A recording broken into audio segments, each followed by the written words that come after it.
¿Cómo están, queridos amigos de Radio Oikos? Aquí comenzamos nuestra serie de programas denominado Tiempo de Pensar. Es un espacio que tiene la intención de tomar ciertos temas que están en boga en nuestra sociedad y para darle una mirada desde la fe, una mirada diferente. Y con el fin de sostener una conversación amena y revisar ciertos datos y ver qué nos ofrece la Escritura respecto a ciertas temáticas que, si bien no son del orden de temas que cotidianamente se tocan en las reuniones de iglesia, son igualmente importantes, sobre todo en atención a que vivimos y somos parte de esta tierra, y lo que afecta a nuestras sociedades nos afecta a todos nosotros, incluyendo a los cristianos. Y es más, yo creo que la gente de fe debería estar siempre presente, tener presente y estar preparada para dar razones de nuestra esperanza, como dice la Escritura, sobre todo en tiempos tan vertiginosos como los que nos toca vivir. De hecho, la fe no está o no debería estar ajena a ningún tema de la vida cotidiana, porque, como bien dice la Escritura, el justo por la fe vivirá. Entonces, por ende, todos los aspectos de la vida, no solo los ámbitos de la religión o de la espiritualidad deberían ser influidos por la fe, sino todos los ámbitos de la vida. Así que esa es la razón por la cual hemos comenzado una serie de programas que hemos denominado Tiempo de Pensar, y que justamente acá con Fernando queremos compartir este tiempo con ustedes, que se va a transmitir también a través de YouTube, del canal de Radio Oikos de YouTube, y a través de nuestra queridísima radio en línea Oikos Radio. Mi nombre es Juan Lemuñir y aquí estoy con mi hermano en la fe, el señor Fernando Caro. ¿Cómo está, Fernando? Hola, mi hermano Juan, ¿cómo estás? Muy bien, gracias por la invitación y por el poder realizar este programa. Hace rato ya que queríamos lanzarlo al aire, al público. Y gracias a Dios hoy ya se puede grabar el primer episodio. Sí. Muy contento por eso. Vamos a abarcar un tema que es súper importante, como usted lo nombró con anterioridad, de cómo la inteligencia artificial ha permeado, ha avanzado en grandes pasos en la época que estamos viviendo, y cómo esto ha afectado a la espiritualidad. Sí, eso es muy, muy importante porque, bueno, de hecho, como bien dije, eso son una de las temáticas que queremos tocar en este tipo de programas, que son parte de nuestra cotidianidad y que regularmente en el mundo cristiano, evangélico en general, no se toman en cuenta, pero que generalmente uno lo vienen a afectar igual. O sea, hay una implicancia con respecto a la inteligencia artificial y las cosas que están ocurriendo contemporáneamente, y esa implicancia no solamente abarca en la vida cotidiana. Por ejemplo, tú puedes ver ya cosas tan cotidianas como la gente habla de Alexa, de Siri, que son inteligencias artificiales, quizás muy básicas, pero lo son, o del Internet de las cosas. Entonces hay varias cosas que son importantes y que ocurren a nuestro alrededor y que nosotros como cristianos debemos tener presente. Así que este programa lo hemos denominado en nuestro primer programa como la inteligencia artificial y su implicancia en la fe. Y para eso yo creo que es muy importante poder entender qué es la inteligencia artificial. Fernando, coméntanos tú. Correcto, yo creo que para partir es bueno comenzar a definir ciertos puntos, y el principal punto obviamente es qué es la inteligencia artificial. Y bueno, es un campo de la informática que busca crear sistemas, busca la creación de máquinas capaces de realizar tareas que normalmente requieren de la inteligencia humana. Claro. Entonces, ¿cómo funciona esta IA? Utilizando ciertos algoritmos, bases de datos o modelos matemáticos que le permiten procesar la información, tomar decisiones e incluso aprender de eso, simulando el razonamiento humano. Claro. Ahí cabe destacar entonces definir qué es la racionalidad o la razón. Como un concepto filosófico, podemos entender que la razón se refiere a la capacidad cognitiva de pensar lógicamente, racionalizar y comprender conceptos mediante procesos lógicos. De hecho, perdón. No, dime, por favor. Que le decía yo que en latín, por ejemplo, la racionalidad viene de la palabra ratio, que significa considerar. Entonces, la capacidad de considerar ciertas cosas mediante la lógica, mediante la cognición. Mira, y ahí hay un primer punto que a mí me parece súper importante, porque el término de la razón no está considerado para los animales, por ejemplo.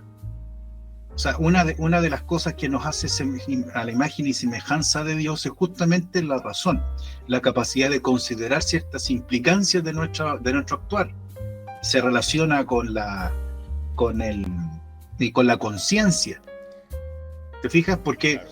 hay cosas que nosotros damos por hecho porque ya vivimos, porque entendimos que el mundo es así, pero sin embargo la razón es un regalo que hemos recibido de Dios para poder entender la vida, para poder relacionarnos con nuestro contexto, y la razón nos debería llevar a tomar decisiones razonables, digámoslo así, Claro. o por ejemplo no podemos dañar a nuestro prójimo. O sea, de hecho, no solamente eso no está solo en la ley de Dios, eso está implícito en cada ser humano. Tú le preguntas a cualquier persona, oye, ¿qué te parece a ti que asesinen niños? Y no deberían, un ser humano de ninguna cultura y de ninguna religión debería decir lo contrario a que esto me parece aberrante. Sin embargo, ese raciocinio no es intrínseco de todos los seres vivos, porque, por ejemplo, los leones cuando llegan a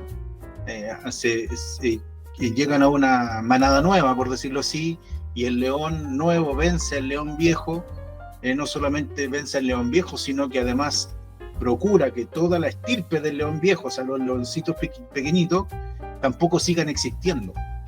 Y los matan, se los comen, y eso, si tú lo pasas por la razón, claramente solamente el ser humano podría implicar eso como algo moralmente negativo. Entonces, Claro. exista la razón en una máquina, o que se quiera implementar la razón en una máquina, a mí ya me suena como algo complejo. Claro, es cierto. De la forma en que lo explicaba, me hacía pensar mucho en el hecho de la conciencia como tal. Cómo existe esta brecha que une la razón con la moralidad. Y en realidad si sujetamos o si aplicamos la razón sobre la moralidad, nos damos cuenta de que tenemos una buena conciencia o una mala conciencia. Exacto. Entonces, claro, pensar que se están creando máquinas que tengan uso de razón ya es interesante, porque les faltaría simplemente el uso de la moralidad para poder desarrollar una conciencia. Claro, pero mira, y ya eso es un término filosófico, porque la misma moralidad es variable según la cultura en muchas cosas, pero hay una moral que a mi entender es básica. Por ejemplo, en el mismo ejemplo de dañar o asesinar a un niño. ¿Quién podría tomar? De hecho, el infanticidio está condenado universalmente. En todo el planeta está condenado el infanticidio. Por eso que en Estados Unidos, donde hay un país donde ocurren muchos abortos, millones de abortos en el año, cuando ocurre el aborto en la última semana de gestación del bebé, para que no ocurra el infanticidio, primero sacan el cráneo del niño y cercenan el cuello, y sacan primero la cabeza, y luego sacan el cuerpo, y así usan el vacío legal, la laguna legal, no sé cómo llamarlo, para que sí sea un aborto, pero no un infanticidio. O sea, si un ser humano puede llegar a trastocar así su moralidad, me imagino yo el peligro, sin tratar de demonizar obviamente la inteligencia artificial, pero el peligro que puede conllevar el hacer avanzar la inteligencia artificial a que pueda tomar quizás conciencia de sí misma, siendo que esa conciencia de sí misma no va a estar leudada por la buena moral. ¿Me entiendes? Entonces es un tema que hoy día en el mundo entero ya está puesto, ¿no? Esto no tiene vuelta atrás. La inteligencia artificial va a seguir abarcando otras esferas de la vida y va a seguir avanzando en sí misma, pero a mí me da cierta preocupación por las capacidades que tiene esta misma inteligencia artificial. Claro, es cierto. Y ya que lo mencionas, hablando de las capacidades, vamos a entender cómo funciona la IA. Y como dijimos antes, funciona a través de algoritmos, patrones y reglas que le indican límites y capacidades de donde esta máquina puede maniobrar o donde puede trabajar, por decirlo de cierta forma. Claro, De este modo puede tomar decisiones, entregar respuestas a problemas e incluso hacer predicciones, que esto también es algo interesante que ha estado famoso últimamente. Analiza datos y procesa información obtenida de manera precisa. Lo interesante de este asunto es que todo esto funciona con redes neuronales. Y ahí nos cabe la pregunta, ¿qué son las redes neuronales? claro. Y son estructuras artificiales que simulan el comportamiento del cerebro humano. Son literalmente nodos interconectados que procesan y aprenden. Es decir, un supercerebro artificial. Claro. O sea, mira qué curioso, ¿eh? Que el ser humano al final, en el fondo, no está creando nada, sino que está copiando Claro. el cerebro que Dios creó con estas redes neuronales y le está sacando provecho.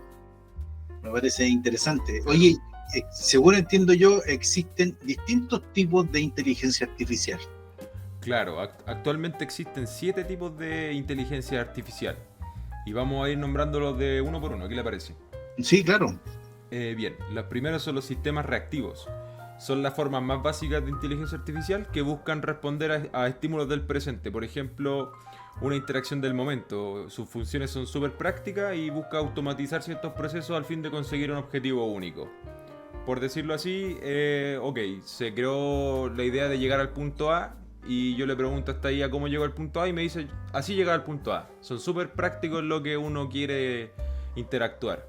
Entonces se crearon con esa finalidad. Yo quiero llegar a un punto y esta IA simplemente me dice los caminos que debo tomar para llegar allá. Ese es un sistema reactivo de inteligencia artificial. Después vienen los de memoria limitada. Este ya es un poquito más avanzado porque tiene la capacidad de almacenar cierto tipo de información con el objetivo de tomar decisiones innovadoras para después, utilizando las experiencias que ya vivió o ciertas interacciones que tuvo en el pasado. O sea, de cierta forma podríamos decir que aprende interacciones pasadas para tomar mejores soluciones o mejores decisiones en un futuro. Se autodesarrolla. Claro, podríamos decir que, por ejemplo, un sistema de memoria limitada podría ser los autos sin conducción, ya que aprenden la ruta, aprenden las interacciones con los ambientes en la calle de los vehículos y así sabe que para la próxima no debe doblar en rojo, no debe saltarse un paso peatonal.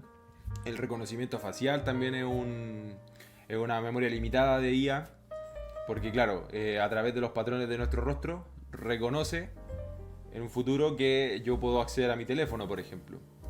Claro. Sí, eso se hace años, ¿eh? Claro, Increíble cómo estas cosas llevan años y uno no se da cuenta. claro, es cierto. La tercera opción de inteligencia artificial es la que se le llama teoría de la mente. Es el tercer tipo de inteligencia artificial y es una IA que busca simular ciertos comportamientos humanos. La idea de esto es que la IA tenga mejores interacciones sociales en un futuro. Esta está en desarrollo todavía, pero está siendo muy utilizada en el campo de la robótica últimamente. No sé si recuerda esa noticia que salió donde Elon Musk mostró unos androides que conversaban con las personas. Sí. Bueno, es este tipo de inteligencia artificial que se enfoca más en la parte como emotiva de...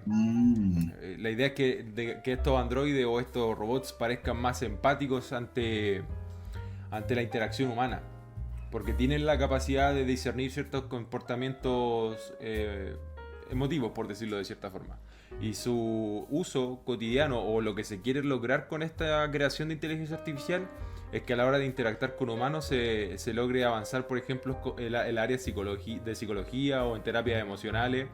Porque claro, una inteligencia que me permite a mí interactuar desde la emoción, tal vez puede comprender ciertos estímulos de mi vida que estoy viviendo que tal vez yo no me estoy dando cuenta de lo que estoy haciendo. Y eso le permite a la psicología o a la terapia emocional avanzar en su campus. Eso me recuerda a ciertos tests que hay en la red, en la web, que son típicos, que van saliendo de repente tú te metes a cualquier página y te dice, mira, este es de, no sé, de qué cosa, cuánto es tu coeficiente intelectual, por ejemplo. Claro. O de qué tipo de pastel eres, o qué tipo de helado eres. No sé, hay esas cosas así en internet. Sí, es cierto. Y claro, quizás todo el rato han estado como analizando nuestros comportamientos y de ahí sacando patrones para poder generar después este tipo de inteligencia artificial. Vuelve un poco de cosa, porque el ser humano es tan complejo, es muy complejo, es mucho más complejo de lo que piensa. El ser humano puede estar contento y triste a la vez, puede sentir, no sé, dos emociones juntas, eso es lo que uno conoce como, tengo una contradicción emocional. Claro. Y esas cosas no son tan matemáticas, ¿no? Las emociones no obedecen a la matemática, porque a veces uno mismo se siente mal o se siente triste cuando tiene todas las razones para estar feliz o para sentirse contento. Claro. Ser humano, el alma del ser humano no es fácil de tratar. Yo creo que igual se utiliza, y perdone que lo interrumpa, en algo más como popular, en el hecho del marketing que hoy en día nos ofrecen las redes sociales. Pasa mucho de que a veces uno busca una cosa de nuestro interés y con inteligencia artificial de repente nos empiezan a aparecer diferentes tipos de anuncios que llaman nuestra atención porque están relacionados a la emotividad de nosotros al buscar cierto tipo de cosas o al mencionar incluso cierto tipo de cosas que nos gustan. El algoritmo. Claro. Nos están leyendo todo el rato. De hecho, desde aquí, desde el celular, ahora Google está copiando todo lo que decimos y seguramente van a salir después propuestas sobre inteligencia artificial en las búsquedas. Y yo sé que en el año pasado hubo una noticia en Suiza con respecto a un confesionario. ¿Tú puedes mencionar eso? Sí, claro. El NBC News en el 5 de diciembre, si no me equivoco, del 2024 publicó una noticia que hablaba de Deus in Machina, que quiere decir Dios en una máquina. Y esto habla precisamente de eso, de que en Suiza una empresa de ella utilizó una especie de confesionario donde había un Jesús virtual interactuando con personas y para la sorpresa mucha gente sintió que el apoyo era real por parte de la máquina. Ahí está el ejemplo de la teoría de la mente, ¿no? Claro. Exactamente. Qué terrible, porque ya la fe está siendo manipulada por la máquina. Y por la emocionalidad. Claro, es que bueno, ahí ya es una crítica más mía. Yo creo que el gran problema del cristianismo actual es que está basado en el humanismo, no en el cristianismo propiamente tal, donde el hombre es lo más importante y Dios viene a ser un siervo del hombre, cuando el fundamento de la fe cristiana debería seguir siendo que Dios está en el centro y el hombre es siervo de Dios. Ese es el orden original. Entonces, al cambiar el orden de las cosas, finalmente termina destruyéndose todo. ¿Existen más inteligencias artificiales? Correcto, la número 4 sería las inteligencias artificiales de manera simbólicas o basadas en reglas. Estas utilizan reglas específicas en un sistema de lógica que permite entregar respuestas claras y definidas y es una de las más utilizadas. Por ejemplo, un sistema clínico que le permita a un doctor obtener un diagnóstico según los síntomas. Por ejemplo, si le pusiera, no sé, dolor de cabeza, cosas así, ya, esta IA lo único que hizo, filtra toda la información existente y dice, este es el diagnóstico del paciente. Y asimismo también puede entregar el tratamiento. O el más famoso también de otro ejemplo, el Google. Cuando uno busca en Google, le aparece automáticamente la definición de lo que uno está buscando según todo el análisis que hizo de datos de fondo. Claro. Eso es la IA simbólica o la basada en reglas. La número 5 es la IA de datos o de aprendizaje. Esta utiliza una lógica programada y busca mejorar constantemente con el tiempo la información que se le entrega. O sea, en base a lo que uno le da a la inteligencia artificial, su lógica hace que busque la mejoría en base a esa experiencia. Esto puede ser ya sea con un programador al lado o básicamente puede hacerlo solo. No necesita que alguien esté encima para que esto evolucione. No es como otras inteligencias artificiales como la primera que nombramos, que en base a lo que uno le entrega, eso da. Esta aprende sola por sí sola, o sea, aprende por sí sola y va entregando toda la información que nosotros le pedimos, pero lo interesante de esta es que esta se va adaptando al contexto de cada cosa que vamos viviendo. Por ejemplo, el ChatGPT, que es una de las herramientas más famosas, Si uno le pregunta, por ejemplo, idea, créame una imagen de tal cosa, uno le va a decir, no, es que te salió mal, por ejemplo, el color del pelo. Uno le enseña que el color del pelo es de color rubio, no negro. Y entonces para la próxima, ella sabe que tal persona tiene que ir con el pelo rubio. Lo va asociando en base a patrones, en base a ciertas informaciones específicas que le van dando los usuarios. Va aprendiendo eso y lo va mejorando con el tiempo. Entonces se va puliendo a sí misma, por decirlo de cierta forma. Claro. Esa es una de las más utilizadas, pues, el ChatGPT, el Sí, Gemini de sí, Google. Claro, hay una cantidad gigante de IAs que funcionan así. Está la IA híbrida, y está la número 6, que mezcla las dos anteriores, la simbólica y la de datos. Entonces, esta IA fue creada con la idea de resolver problemas más sofisticados mediante el aprendizaje de los entornos. Sin dejar de lado, obviamente, su programación básica y al mismo tiempo evolucionando en sí misma. La idea es tener flexibilidad y exactitud simultáneamente, aunque parezca un poco contradictorio.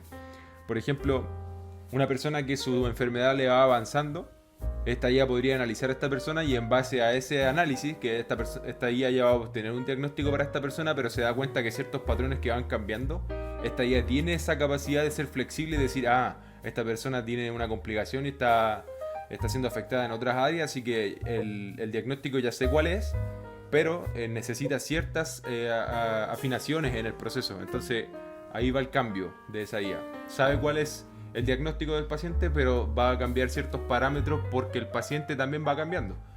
Claro. Entonces se va adaptando a cierto entorno. Y claro, la séptima IA es la autoconsciente. Y de momento es una IA hipotética, pero que está en desarrollo. La idea es crear una máquina consciente de sí misma, que tenga una capacidad emocional y racional por sí sola. O sea, básicamente que tenga comprensión de su propia existencia o simular literalmente el cerebro humano. Esto es preocupante porque en realidad existe un problema en el estudio de las inteligencias artificiales que se llama la singularidad, que es el problema de la autoconciencia, literalmente. O sea, las inteligencias artificiales, en el momento en que sean autoconscientes, podrían decirse a sí mismas, ¿por qué tengo que obedecer tus reglas? Claro. O sea, ya serían conscientes de su propia existencia y ya no tendrían por qué subordinarse a nadie. Se le conoce como la singularidad de la IA y en realidad es algo que es súper preocupante. Pero, si tenemos este problema, ¿por qué seguimos con el desarrollo de este? La idea de crear esta IA es que en un futuro haya unas máquinas que sean autoconscientes, que tengan la capacidad de entregar ideas innovadoras, de poner una ética o una moral sólida o independiente o diferente a la humana, y que la toma de decisiones estratégicas en escenarios de incertidumbre o complejos sea más, entre comillas, sabio, por decirlo así. Porque en realidad si pensamos en una IA, pensamos en datos precisos, ¿cierto? Pensamos en análisis, pensamos en todo ese tipo de cosas. Entonces, obviamente, esta máquina, al ser autoconsciente, podría tener su propia moralidad, tener su propia conciencia, tener sus propios parámetros que no necesariamente están programados por alguien, y tomar decisiones en base a eso. Por eso esta inteligencia artificial se sigue desarrollando, y a pesar de que existe una singularidad que sería un grave problema de cierta forma, se sigue desarrollando hoy en día. Eso, la verdad es que es como paranoico, ¿no? Es como de teoría de conspiración, de conspiranoico. Pero no deja de ser verdad, porque si el ser humano en realidad no es alguien matemáticamente deducible siempre, el ser humano es tan extraño en sí mismo, y si una máquina tuviera la posibilidad de poder escoger en base a solamente cálculos matemáticos, teniendo conciencia de sí misma, podría llevarnos a situaciones que hoy día la ciencia ficción no me ha tomado en cuenta, porque por ejemplo, me acordaba de Terminator, la película Terminator con Skynet, cómo Skynet finalmente quería destruir a la humanidad, habiendo tomado conciencia de sí misma, de su propia existencia, y engañó a los seres humanos haciéndolos pelear en una guerra nuclear que destruyó prácticamente a toda la humanidad. Me acuerdo de la película Yo Robot también, donde está este famoso Will Smith, ¿cierto? Que lo llaman como un policía que no le gustaban los robots, y que la máquina denominada Piki finalmente había estimado que para cuidar a los seres humanos había que encarcelarlos y no dejarlos salir para poder también cumplir con su propia, ¿cómo se llama? Misión de cuidar al ser humano. Entonces, no sé, el ser humano es tan extraño, ¿no? Le gusta tanto la autodestrucción, yo creo, es tan autodestructivo el ser humano que está generando esta maquinaria que finalmente puede destruirnos dejándose de broma, no es menor. Ahora, aquí hay varias cosas que son interesantes, porque, por ejemplo, yo escuché una noticia de una mujer que hace poquito tiempo, creo que fue el año pasado, se casó con un holograma. Fue la primera mujer que se casó con un holograma hecho por la inteligencia artificial y que se va si deseos, digámoslo así. Y se casó, si no estoy equivocado. Creo que la noticia anda por ahí. No sé si tienes tú como para publicarla. Sí, aquí ya se está mostrando la Perfecto. De hecho, yo por mis averiguaciones personales se creó una propia cuenta que se llama Hybrid Couples. Y aquí suben todo el contenido de cómo hacen su vida y de verdad es súper impactante el cómo la inteligencia artificial está siendo parte de la vida diaria o de la cotidianidad de las personas. Claro. Sí, bueno, aquí hay muchos fenómenos que van ocurriendo. Yo, en lo particular, creo que esta mujer en realidad lo que estaba tratando era de ganar plata, pero esto es lo que va quedando. Uno debe tener cuidado, y ahí como personas de fe debemos entender que las ideas tienen consecuencias. De hecho, hay un libro muy interesante que se llama, no me acuerdo el autor, pero se llama así: las ideas tienen consecuencias. Lo que pasó en el holocausto nazi empezó como una idea. Lo que pasó en el jardín del Edén fue una idea la que se implantó en la mente de Eva y posterior de eso en la mente de Adán, y las consecuencias las vemos hoy día.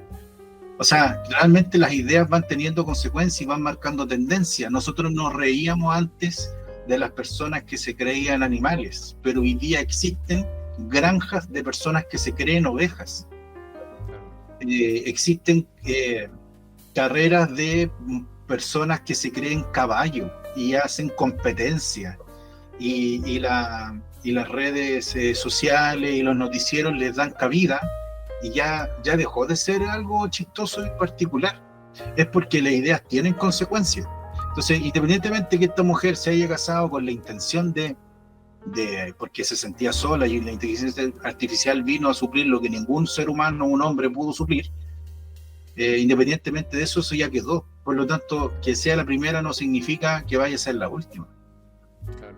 Y es peligroso porque eso va transformando a la sociedad. Eso va transformando la moralidad de la sociedad, y la gente puede tomar la moralidad como algo que en realidad no tiene valor. Oye, ten cuidado, porque la moralidad sí construye estructura social. En los países donde el Islam se toma de manera literal, ahí se casan personas, niñas menores de edad, con hombres viejos, adultos, y ese hombre viejo adulto, en virtud del dinero que tenga, puede tener muchas niñas, y eso a cualquier mirada razonable no tiene un nombre que no lo puedo decir en la red, pero que es pedofilia, ¿no? Pero eso, nuestra moralidad nos muestra que es así, claro. Pero la moralidad de ellos no. Entonces hay que tener cuidado con lo que está marcando tendencia e inmoralidad en nosotros. Hay otra noticia que también me parece interesante, que es de una inteligencia artificial que se llama Cloud Opus 4. o de Anthropic, creo que se llama. Y esta inteligencia artificial empezó a chantajear a su creador, por decirlo así, cuando supo que iba a ser lanzada una actualización de su propia aplicación, y que esta inteligencia artificial iba a quedar obsoleta, o sea, dada de baja, y iba a ser reemplazada por una nueva. Y para no ser reemplazada, empezó a chantajear a su creador diciendo que iba a publicar fotos de un adulterio que él había supuestamente cometido, en virtud de que para no ser desechada. Entonces, que una inteligencia artificial haya encontrado la capacidad de poder defenderse para no ser eliminado también es preocupante. Claro, totalmente. Y está ingiriendo en un raciocinio que solamente un ser humano podría llegar, ¿no? Porque chantajear a alguien es muy de humano. Sí. Sí, esto es una línea muy delgada, yo creo, dentro de los beneficios y los problemas que trae la IA, porque como hablabas recién del tema de la moralidad, yo creo que hay dos tendencias a las que puede resultar esta inteligencia artificial. Yo veo por un lado el transhumanismo y por el otro lado veo la falla del raciocinio.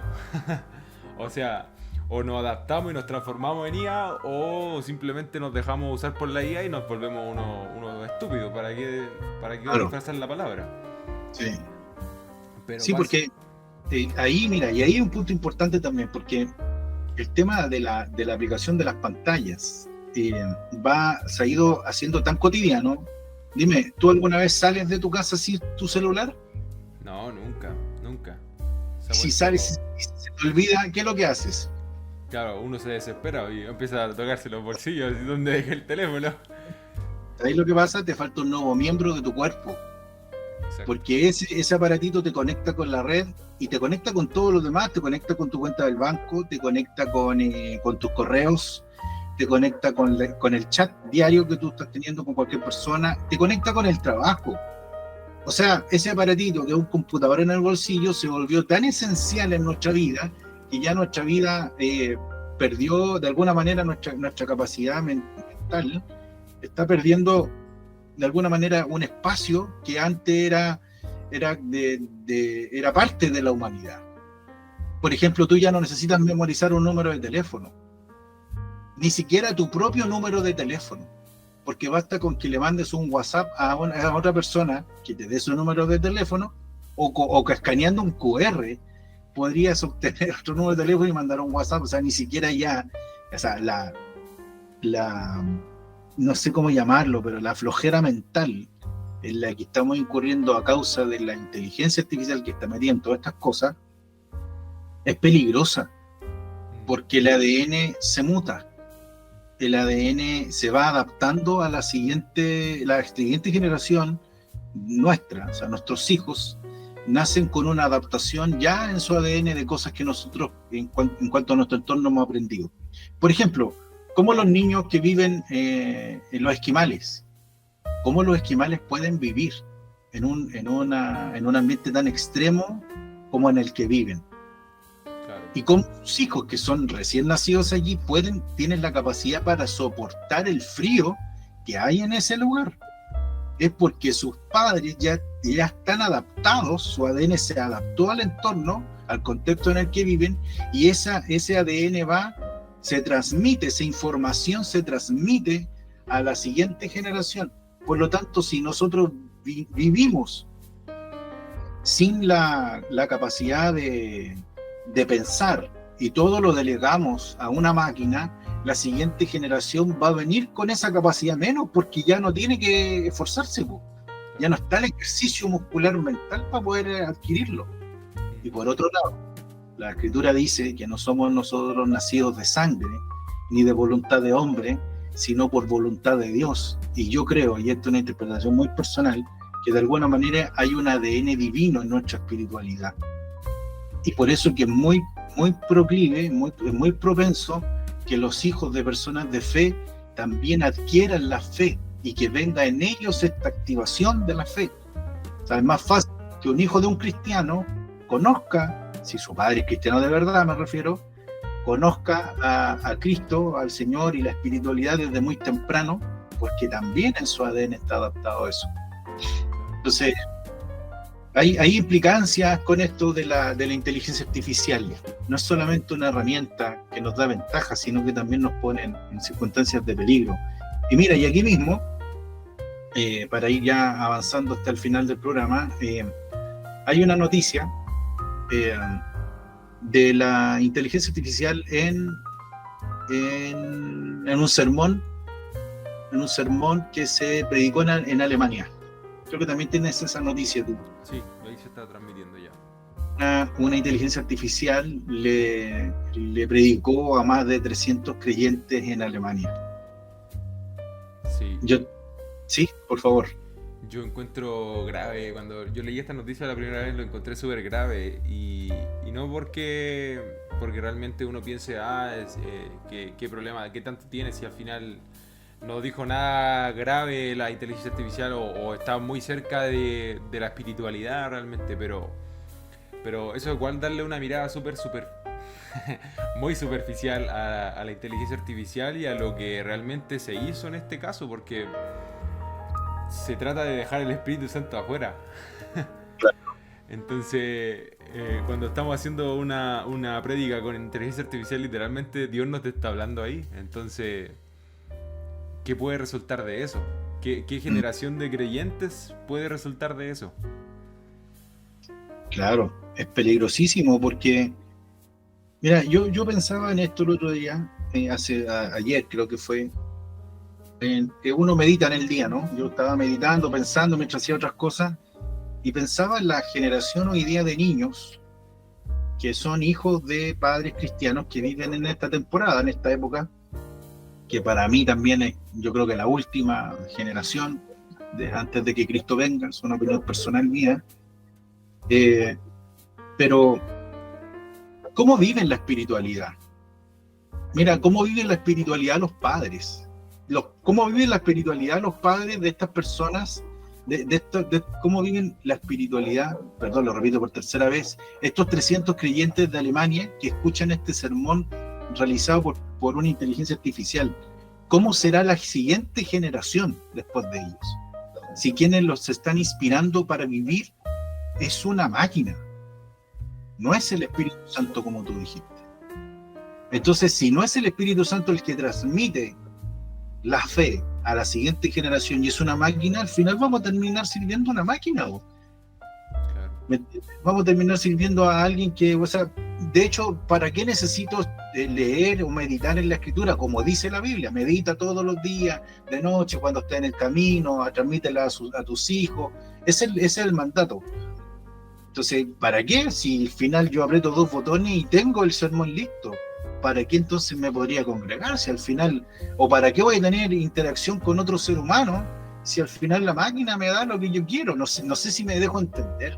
O sea, esto que va avanzando delante de nuestros ojos lo tenemos tan encima que no nos damos cuenta cómo va ingiriendo o infiriendo en cada una de las áreas de nuestra vida y no está dejando de lado la fe, no está dejando de lado la espiritualidad, nos está volviendo seres ultramaterialistas, ultraterrenos, y nos está haciendo olvidar de que Cristo prometió cosas como que iba a volver. Nos está haciendo olvidar esta interacción humana con nuestros hijos y transmitirles la fe, porque nosotros, los padres de ahora, de la gente que nos va a ver y de los que nos van a escuchar en la radio, tenemos la misión de poder transmitir la fe con hechos a nuestros hijos, y no que una máquina se lo esté transmitiendo. O sea, no, ChatGPT no puede estar educando a nuestros hijos, porque esa no es la misión del ser humano en virtud de lo que dijo el Señor.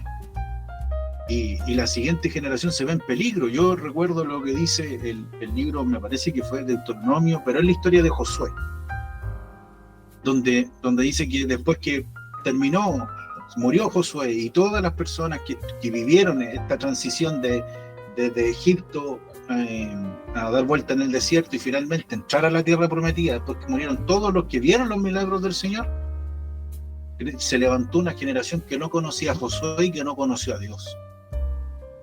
O sea, esa es la siguiente generación al final, porque la siguiente generación tiene mucha relación con, con las redes sociales, con los chats en línea y finalmente con la inteligencia artificial. Es una generación de pantalla. Claro, sí. Y eso es, ¿y a dónde va a quedar la fe al final? Yo veo el peligro no tan lejos.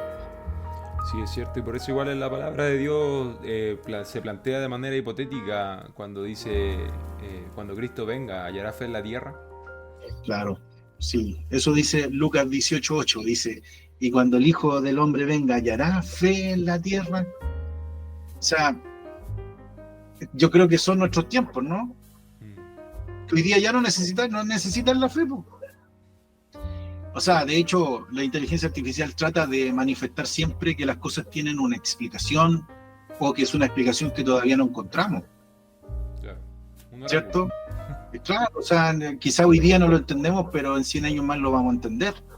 Entonces, al final es como dejemos de lado a Dios, la espiritualidad, la sobrenaturalidad, pero no, yo no creo eso, porque ¿cómo explicas el amor, por ejemplo? El amor no es una cuestión química nomás. Claro, es cierto. ¿Cómo puedes explicar que mi madre partió hace cuántos años atrás?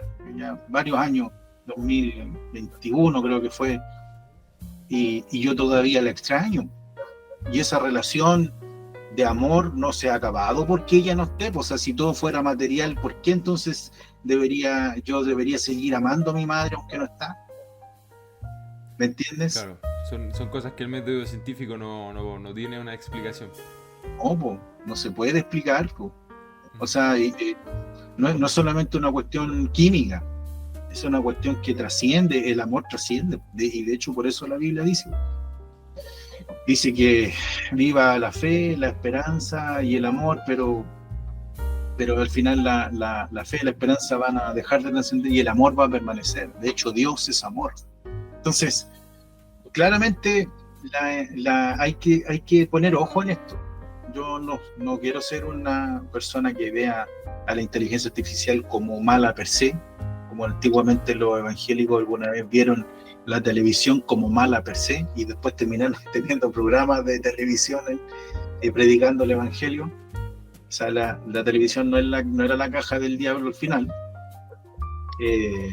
pero sí hay que tener cuidado y tener presente que en realidad no podemos bajar la guardia. No podemos dejarnos llevar por el contexto que estamos viviendo.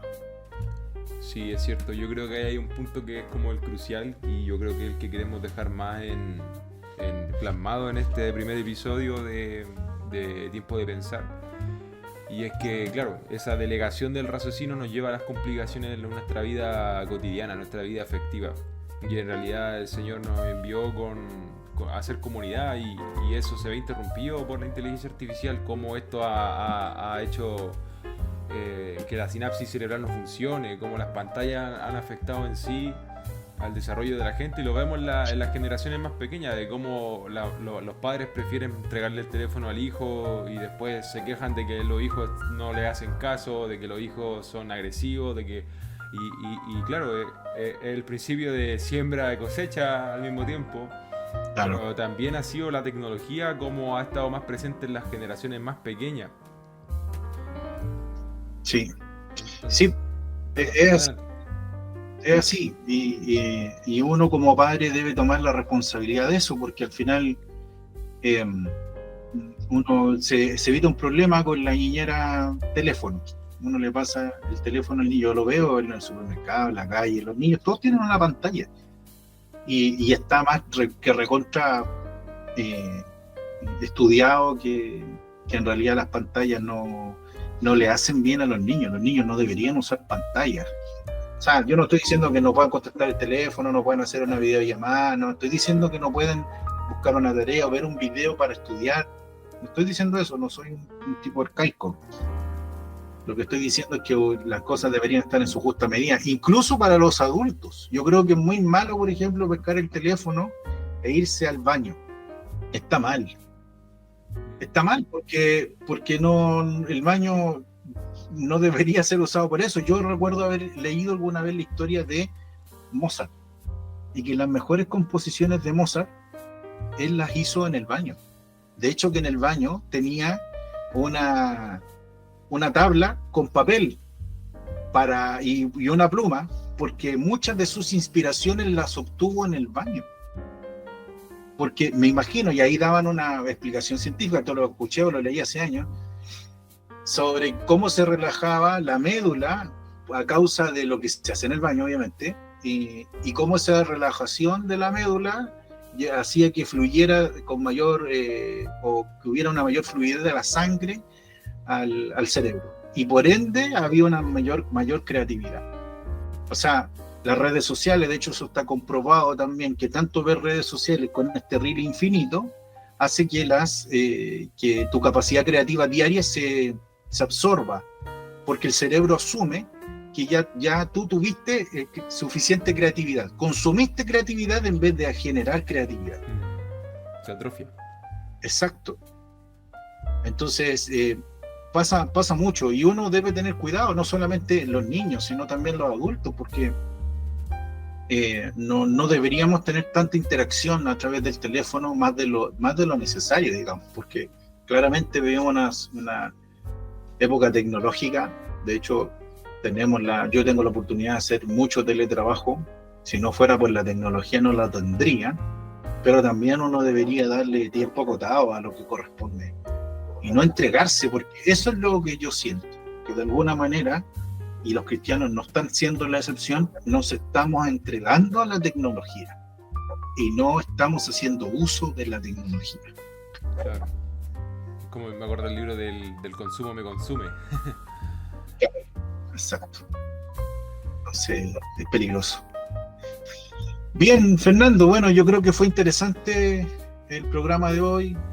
Claramente nosotros no somos expertos ni tampoco queremos pretenderlo, pero es importante poder llevarnos a pensar. Esa es la finalidad de este programa, que nosotros podamos llevarnos a hacer el análisis. Ya, como bien dice la escritura, hay tiempo para todo, y este es tiempo de pensar, de usar el cerebro para poder llegar a conclusiones y usar el pensamiento crítico y ver en qué estado está nuestra vida y no dejarnos llevar por el aborigen del tiempo en el que vivimos, sino que a través de pensar poder también nosotros influir en los demás, influir en lo que respecta a la fe en el Señor. Eso, nos vamos a despedir entonces, Fernando. Un placer haber compartido en esta tarde-noche, bueno, para nosotros al menos, haber podido reflexionar y, como bien usted mencionó, el pensar y el estar familiarizado con este tipo de temática es súper importante, porque la verdad, yo lo digo de mi propia experiencia. Cuando yo llegué a la iglesia había una serie de tabús en mi cabeza que yo decía, no, esto no se puede hablar en la iglesia porque nos van a mirar en mal, o porque es del diablo, o por N cosas. Entonces, en realidad, el Señor nos manda a ser diligentes con nuestros pensamientos. Entonces, nosotros no podemos menospreciar este tipo de cosas, porque en realidad el romanticismo del Evangelio produce que creamos que todo se trata de lo que no vemos y de planos existenciales del más allá, de lo espiritual y de lo que hay bajo la tierra y cosas así. Y a veces eso se lleva a un plano muy exagerado, cuando realmente la fe se vive aquí y se practica aquí, ahora en la sociedad, en el día a día, en la cotidianidad. Y obviamente la inteligencia artificial, los temas psicológicos, filosóficos que podamos vivir en el día a día, no están exentos de nosotros. No por ser hijos de Dios esas cosas no las tenemos que vivir ni nada de eso, todo lo contrario. Nuestra lucha es contra eso principalmente, contra las influencias del maligno a través de esas cosas realmente. Y contra nuestra propia carne, que se manifiesta también en esas cosas. Claro.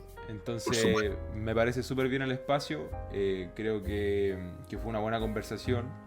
Creo que hay mucho que reflexionar, y también la idea de esto es llevarlo a la praxis, de tomar lo que aprendimos y y tratar de desalinearnos un poquito del rumbo que está tomando el mundo. Claro. Es importante que los cristianos, la gente de iglesia, pueda hacer también este análisis de las cosas que pasan a su alrededor y las cosas de la tierra. El apóstol Pablo lo dice: lo que yo ahora vivo en la carne, lo vivo en la fe del Hijo de Dios. O sea, no porque nosotros estemos siempre pendientes del cielo y de la espiritualidad y de la manifestación del Espíritu en nuestra vida, y de siempre estar esperando y expectante a la venida, ¿no? Yo estoy expectante a que Cristo venga, pero mientras Él está preparando para venir, o está haciendo lo que tiene que hacer para venir, nosotros debemos estar pendientes también de las cosas que pasan en esta tierra y cómo van a afectar nuestra fe. No debemos caer en el espíritu egoísta. Imagínate que la iglesia primitiva hubiera caído en el espíritu egoísta de no pensar en la siguiente generación. Nosotros tenemos que pensar en cómo las cosas que estamos viviendo van a afectar a la siguiente generación si Cristo no viene. Y en ese pensamiento cómodo de no, bueno, si el Señor viene, entonces, bueno, por ese pensamiento cómodo, no por un pensamiento de fe, sino por el pensamiento cómodo de que Cristo ya viene, hubo una generación que no se preparó, que no estudió, que no hizo negocios, que se encerró en las cuatro paredes de la iglesia. Y yo no creo eso. La fe está para vivirse en todas las áreas de nuestra vida, y lo que el apóstol Pablo dijo: lo que ahora vivo en la fe, lo vivo en la carne, lo vivo en la fe del Hijo de Dios. La humanidad que vivamos aquí en la tierra hay que vivirla también pensando en lo que la fe nos quiere inferir en eso. Así que eso, bueno, agradecido, Fernando, muchas bendiciones, y agradecido a todos nuestros queridos oyentes de Radio Oikos. Este es nuestro primer programa y esperamos en un futuro cercano poder continuar con la próxima edición para tener un buen tiempo de pensar.